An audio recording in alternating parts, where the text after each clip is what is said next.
Assalamualaikum warahmatullahi wabarakatuh. Perkenalkan, saya Putri Dwi Anggraini, CGP Angkatan 9 dari Kabupaten Langkat. Adapun video kali ini mengenai rukol praktik coaching. Pada praktik coaching ini kami dibimbing oleh Ibu Herta Sialagan SPD MM sebagai fasilitator dan Bapak Surya Atmaja SPD sebagai pengajar praktik. Kali ini kami membahas mengenai modul 2.3 coaching dalam supervisi akademik. Adapun anggota kelompok B yaitu saya sendiri Putri Dwi Anggraini sebagai coach dan Bapak Ferry Rahmansyah Sagala sebagai coachee. Adapun tujuan kegiatannya yaitu CGP dapat mempraktikkan alur percakapan coaching dengan menggunakan alur Tirta dan melakukan refleksi terhadap praktik percakapan coaching yang telah dilakukan dengan sesama CGP. Coaching adalah salah satu cara untuk mengoptimalkan potensi coachee melalui proses diskusi, di mana hubungan antara coach dan coachee adalah kemitraan.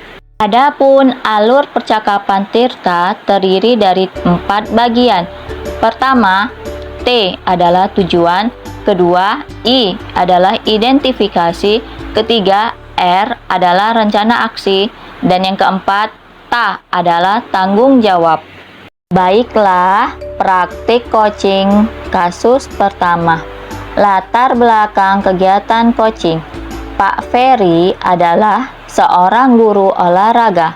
Beliau melihat beberapa murid tidak bersemangat untuk belajar disebabkan karena guru-guru di sekolah tersebut hanya menggunakan metode ceramah saja. Assalamualaikum warahmatullahi wabarakatuh, Pak Ferry. Waalaikumsalam, Ibu Putri. Apa kabarnya Pak Ferry hari ini? Alhamdulillah sehat, Bu. Bagaimana dengan Ibu nih? Alhamdulillah baik, Pak. Oh iya Pak Ferry, kemarin Bapak bilang ada yang mau Bapak sampaikan atau diceritakan pada saya. Kira-kira ada hal apa ya Pak? Iya, betul nih, Bu. Ada sesuatu yang ingin saya sampaikan kepada Ibu nih. Gimana Oke, Ibu baik. Putri? Kenapa Ibu Rohaya? Oke, baiklah Pak Ferry, tapi sepertinya kita tidak bisa menghabiskan banyak waktu ya Pak Ferry ya. Mungkin cukup 15 menit sampai 20 menit untuk kita mengobrol, Pak. Alhamdulillah, terima kasih Bu Putri. Sudah cukup kok waktunya segitu. Sama-sama Pak Ferry. Oh ya Pak Ferry, setelah kita mengobrol, hal apa sih yang ingin Bapak harapkan? Begini nih, Bu. Saya ingin mendapatkan pencerahan nih, Bu. Sedikit tentang permasalahan yang ada di sekolah saya ini, Bu. Oh, begitu ya Pak. Kalau saya boleh tahu, permasalahan seperti apa sih yang sedang Bapak hadapi saat ini? Ini terkait dengan rekan guru saya nih, Bu, di sekolah. Dari tahun ke tahun ini kok tidak ada perubahan. Penyampaian materi pembelajarannya hanya dengan metode konvensional saja. Kemudian hanya ceramah lagi, ceramah lagi. Kan kita ketahui bersama ini kan, Bu, perkembangan semakin canggih, teknologi pembelajaran semakin pesat. Tapi guru-guru di sekolah saya itu tidak mau mengikuti perubahan itu, Bu. Jadi mereka terus hanya mengandalkan teknologi konvensional saja, sehingga pembelajaran yang mereka laksanakan jadi kurang variatif gitu, Bu. Oke, baiklah Pak Ferry. Kalau saya menggarisbawahi nih ya Pak, permasalahan dari Pak Ferry-nya adalah pembelajaran dari rekan-rekan guru di tempat Bapak mengajar yang kurang bervariatif, begitu ya Pak? Iya, betul, Bu. Jadi kurang bervariatif dalam medianya dan model pembelajarannya. Masih memakai model yang lama saja ini, Bu. Oh, begitu ya Pak. Kalau boleh tahu nih, kira-kira penyebab guru-guru itu mengajarnya monoton atau hanya menggunakan metode ceramah? Kenapa ya Pak Ferry?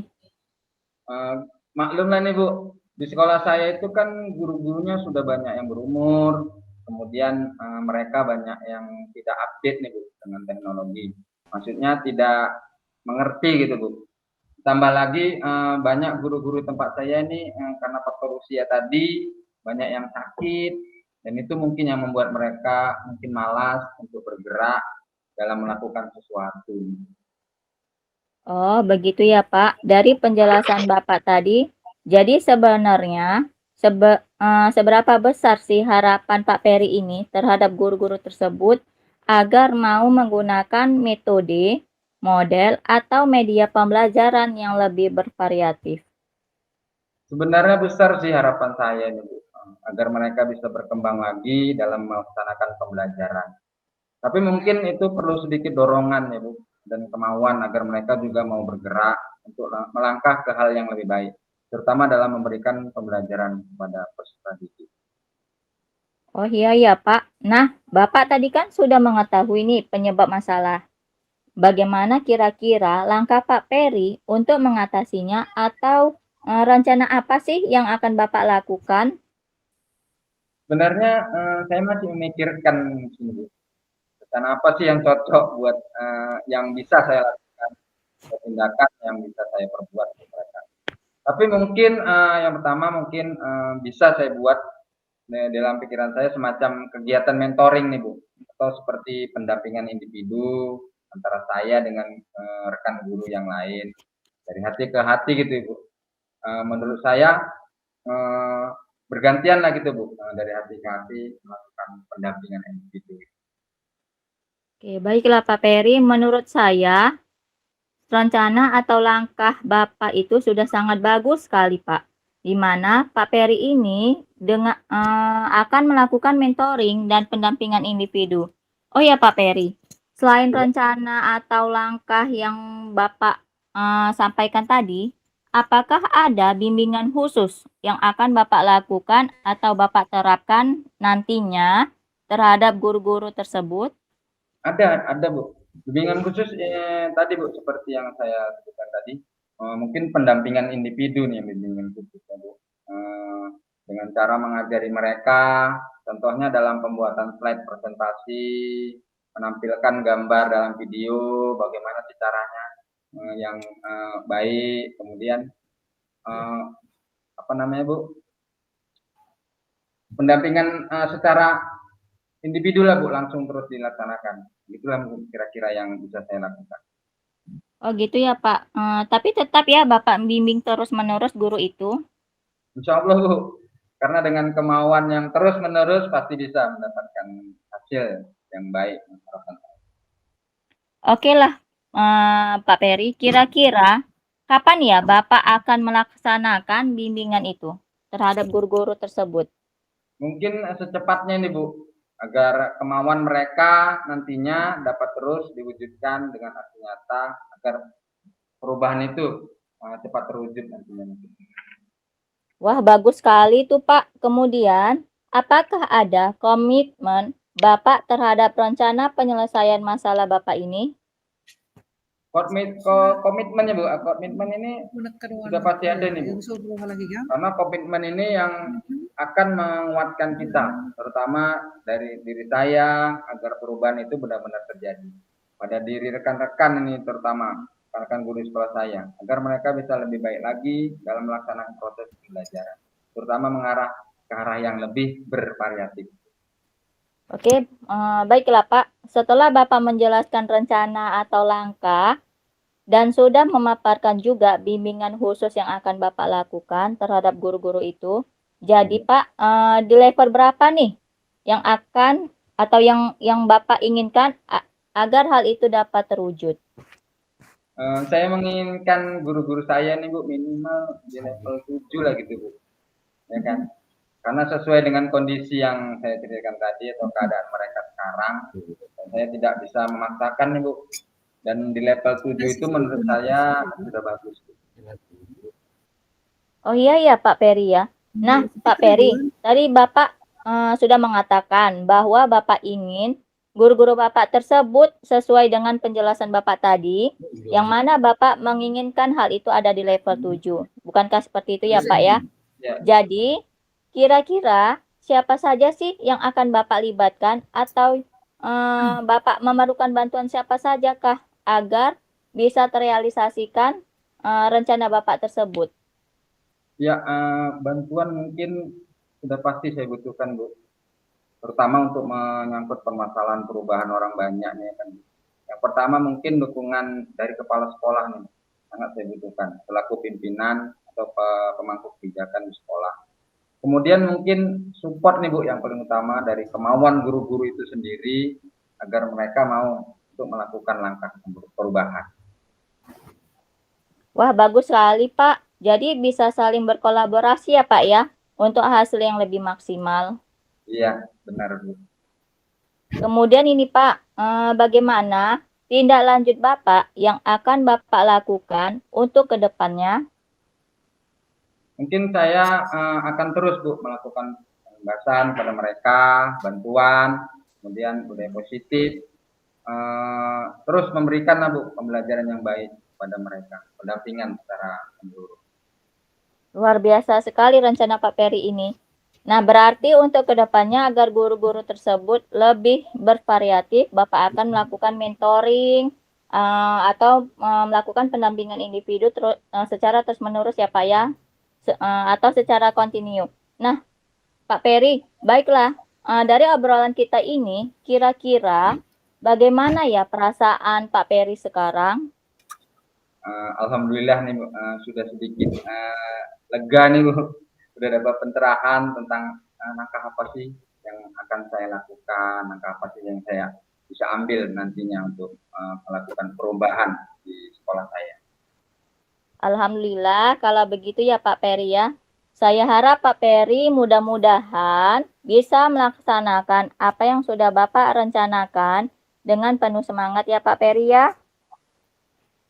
Baik Bu, semoga semua diberikan kemudahannya Bu ya, sama di sekolah saya dalam pelaksanaannya. Baiklah Pak Peri. Baiklah Pak Peri, kalau begitu saya izin pamit dulu ya Pak. Mudah-mudahan di lain waktu dan kesempatan kita dapat mengobrol kembali. Baik Bu, terima kasih banyak nih Bu Putri. Iya Pak Peri, sama-sama. Assalamualaikum Pak Peri. Waalaikumsalam warahmatullahi wabarakatuh.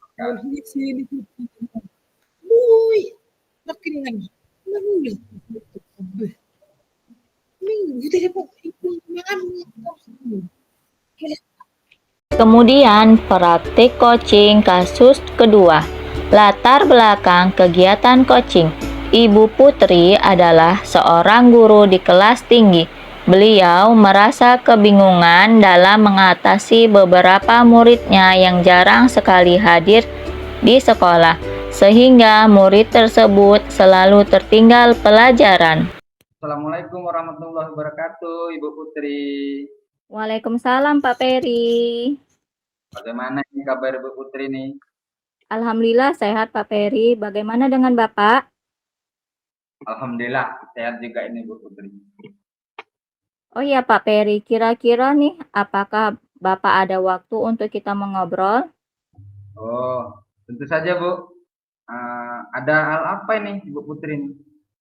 Iya ini Pak, saya ada sedikit permasalahan yang ingin saya bicarakan pada Bapak. Apakah Bapak bersedia berbagi dengan saya? Tentu saja Bu Putri. Oh ya Bu Putri, setelah kita mengobrol, hal apa ini yang ingin Ibu harapkan nih? Alhamdulillah, terima kasih ya Pak Peri ya. Setelah kita mengobrol, saya ingin nanti ke depannya saya menemukan solusinya dengan permasalahan yang saya hadapi saat ini, Pak. Oh, begitu ya Bu Putri. Tentu saja boleh Bu. Saya senang banget kok bisa berbagi dengan Ibu. Kalau boleh saya tahu ini permasalahan apa ini ya Bu? Iya nih Pak, permasalahan yang sedang saya hadapi itu di dalam kelas Pak terhadap beberapa murid saya. Hmm. Oh begitu ya Bu. Dengan murid Ibu berarti ini Bu ya. Kalau boleh tahu permasalahannya dengan murid Ibu itu seperti apa ya Bu? Begini Pak, di dalam kelas saya ada beberapa murid yang jarang sekali hadir ke sekolah Pak. Sehingga murid tersebut selalu tertinggal pelajaran di sekolah. Oh, begitu ya, Bu. Kalau boleh tahu ini kira-kira penyebab dari beberapa murid Ibu ini jarang sekali hadir ke sekolah atau nggak mau ke sekolah ini, kenapa ini, Bu? Iya Pak, sepertinya ada beberapa faktor ini Pak yang menyebabkan anak tersebut jarang hadir ke sekolah dan tidak mau belajar di sekolah. Hmm. Oh, begitu ya, Bu. Faktor. Kira-kira faktor apa nih, Bu, yang paling memungkinkan atau yang dapat menyebabkan hal itu bisa terjadi? Iya Pak, saya pernah mencoba nih Pak mengobservasi dengan menanyakan pada temannya atau menanyakan guru-guru sebelumnya dan menanyakan pada guru mapel yang masuk ke dalam ke kelas saya. Nah, yang mana nih Pak? Salah satunya saya menemukan faktornya yang paling mendukung ini adalah faktor eksternal Pak. Begitu ya, Bu. Faktor eksternal ini seperti apa yang Ibu maksud? Boleh saya tahu nih, Bu? Faktor eksternal ini Pak yang saya maksud adalah anak tersebut ini Pak mengalami pemaksaan di rumah sehingga si anak ini merasa bahwa pergi ke sekolah itu sebuah keharusan. Karena paksaan dari orang tuanya. Nah, kalau di sekolah, anak ini, Pak, merasa bahwa guru-gurunya itu galak-galak, Pak, atau tidak memberikan metode pengajaran yang sesuai, atau bisa juga komunikasi antara guru dan anak cenderung memerintah. Begitu, Pak. Oh, begitu ya, Bu. Dari faktor anak tersebut nih tidak mau sekolah seperti apa Ibu jelaskan tadi.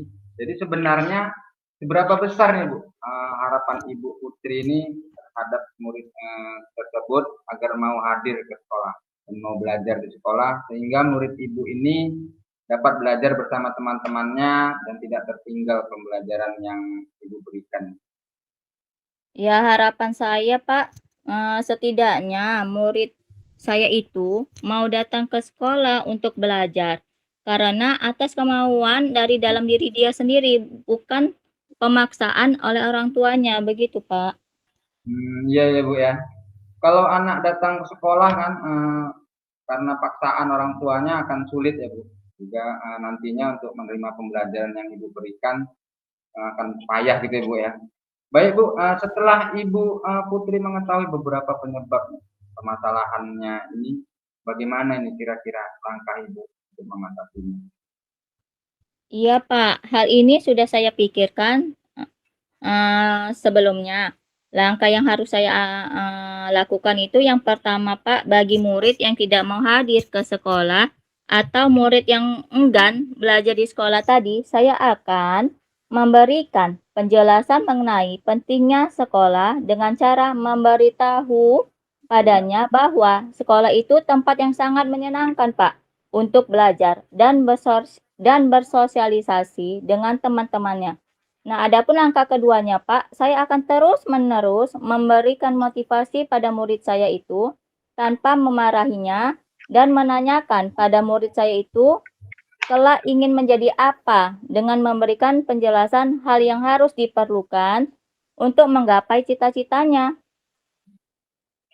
Kemudian, Pak, Ya. eh, langkah ketiganya yang akan saya lakukan adalah mengajak murid saya itu untuk bersosialisasi dengan melibatkannya turut aktif selama proses pembelajaran berlangsung di kelas dan memberitahu juga pada murid yang lain untuk mengajak murid tersebut berkomunikasi yang baik agar ia lebih percaya diri dalam mengekspresikan dirinya di kelas atau di depan umum.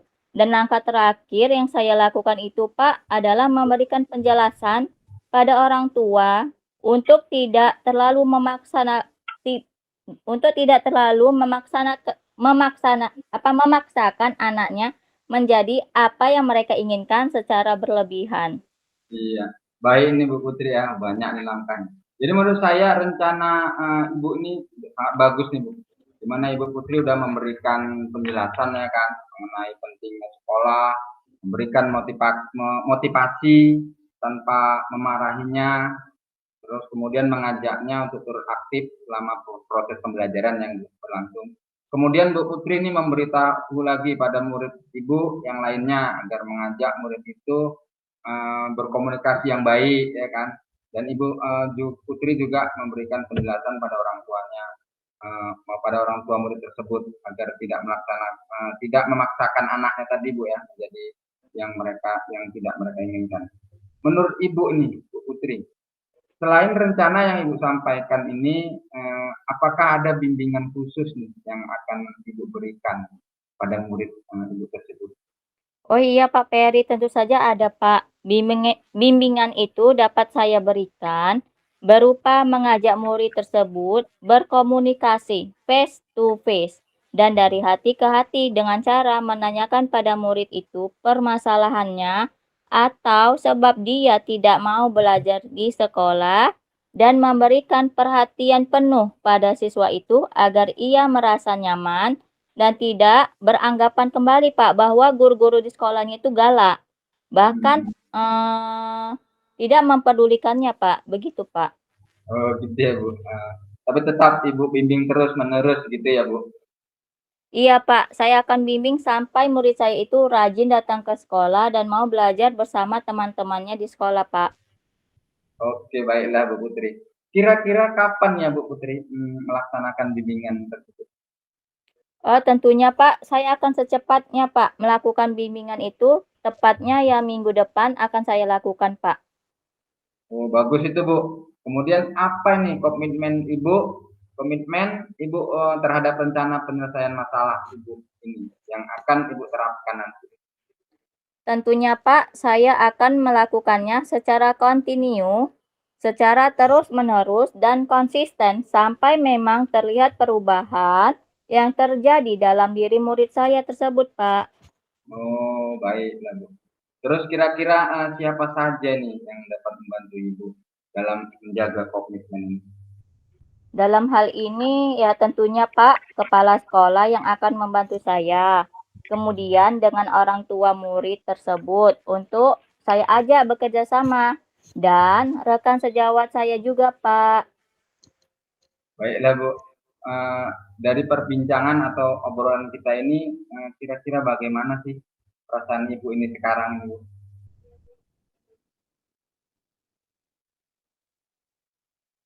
Perasaan saya Pak Peri, alhamdulillah sedikit lega karena sudah berbagi cerita dengan Bapak, mendapatkan solusi yang baik dan permasalahan sedang saya alami Pak.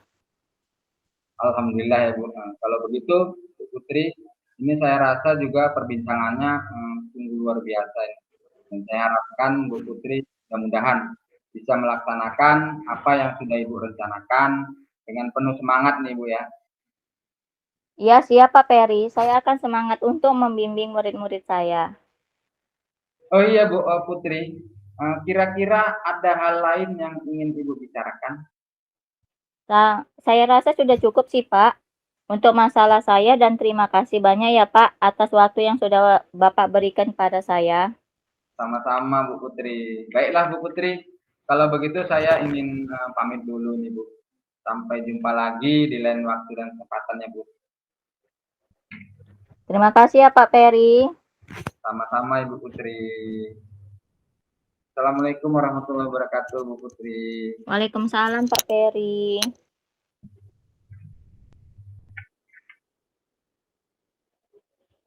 Terima kasih telah menonton video kami. Salam guru hebat, salam guru penggerak, bergerak, tergerak, dan menggerakkan.